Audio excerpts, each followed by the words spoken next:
বেশ কিছুদিন আগে আমি গিয়েছিলাম মালদাতে দিদির বাড়িতে। তো এখানে আসার পরই দেখলাম আমাদের ঘুতুমের কাণ্ড কারখানা। ওইখানে আমাকে বুক ডন দিয়ে দেখাচ্ছিল। বলো কালকে বাজারে গিয়ে বাবার সাথে যাবো বললে যে? হ্যাঁ হ্যাঁ বলো। মাটন কিনবো। কি করে? বাজারে ব্যাগ কিনবো। হ্যাঁ দোকানে কি বলবো? হ্যাঁ যে হচ্ছে হচ্ছে হচ্ছে বলবো রান্না করেন।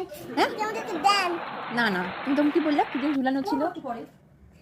কি বলো, কি করে তুমি কালকে বাজারে যাবো বাবার সাথে? তুমি কালকে মিমির জন্য কি আনবে না বললে বাজার থেকে? Chicken mutton. চিকেন তো আমরা খাই না। মাটন মাটন মাটন মাটন নিয়ে আসবা। তো মাটনটা কিভাবে আনবা? ওই পোলাও খাস তো? হ্যাঁ হ্যাঁ বাজার ব্যাগ ওখান থেকে নিব যাবো। তারপরে কিনবো। তুমি কেমন করে বুঝবা কোনটা মাটন? ওই ওই দোকানটা আছে না, ওইখানে বুঝবো আগে যে বসে ওইখানে। ওখানে তো মাটন থাকে বাজারের উপরে ওইদিকে। মাটন কেমন দেখতে হয়? একদম হচ্ছে পাথর কালারের। পাথর কালারের। কি জিনিসটা কি? মাটন জিনিসটা কি? হলো আমাদের পাকা বুড়োর কথা। ও এখানে কি করে মাটন এনে আমাকে খাওয়াবে সেই প্ল্যানই করছিল। আর আগে কি সুন্দর করে বললো, এখন ও আর বললো না। যাই হোক, এখানে দাদা ভাই নিজে হাতে রাতে আমার জন্য এত কিছু রান্না করেছিল। পোলাও, পনির, আলুর দম আর ডাল সব কিছু দাদাভাই নিজে হাতে করেছিল। এটাই ছিল আমার কাছে অনেক অনেক অনেক স্পেশাল। আর সত্যি কথা বলতে পনিরটা যা হয়েছিল না, দারুণ। এটা ছিল বাটার পনির, খুবই সুন্দর হয়েছিল। পরের দিন সন্ধ্যেবেলা আমরা আসলাম হচ্ছে মালদারই।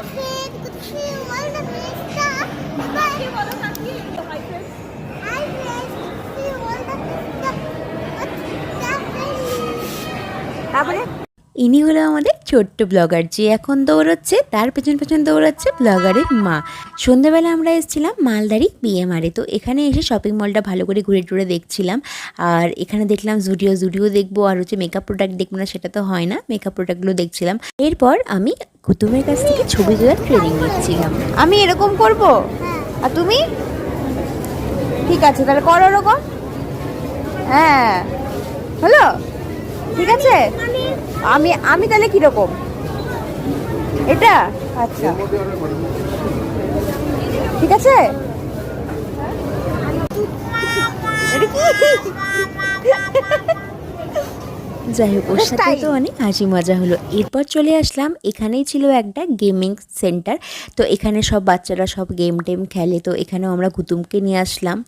এখানে এসে দেখছিলাম বিভিন্ন রকম গেম অ্যাক্টিভিটি ছিল বাচ্চাদের জন্য, যেগুলো দেখতেও বেশ ভালো লাগছিল। বড়দেরও একটা জায়গা ছিল যেখানে বড়রা ক্রিকেট খেলতে পারবে। আর এগুলো দেখে মনে হচ্ছিলো কেন যে আমি তাড়াতাড়ি বড় হয়ে গেলাম, মানে এরকম হয়তো আমার মতো বয়সী সবারই তাই মনে হবে। এগুলো দেখলে এত সুন্দর লাগছিল দেখতে, মনে হচ্ছে কাশ আমরা যদি একটু খেলতে পারতাম। যদি এগুলো একদম